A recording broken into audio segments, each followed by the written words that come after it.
वज्ञा Singh channel में आप लोग को नमस्ते करती हूँ। मैं अच्छी हूँ, आशा करती हूँ आप लोग भी अच्छे होंगे, स्वस्थ होंगे, मस्त होंगे, अपने अपने काम में व्यस्त होंगे।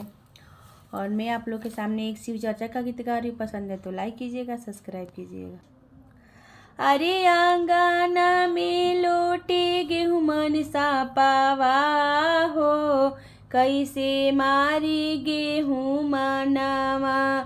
आंगना में लोटे गेहूँ मन सा पावा हो, कैसे मारी गेहूँ मनावा। सासू कहेली गेहूँ मन तू ही जय मार, सासू कहेली गेहूँ मन तू ही जे मार। पेनले बानी धर्म के कंगनवा हो, कैसे मारी गेहूँ मानवा हो, कैसे मारी गेहूँ मानवा। आंगना में लोटे गेहूँ मन सा पावा हो, कैसे मारी गेहूँ मानवा।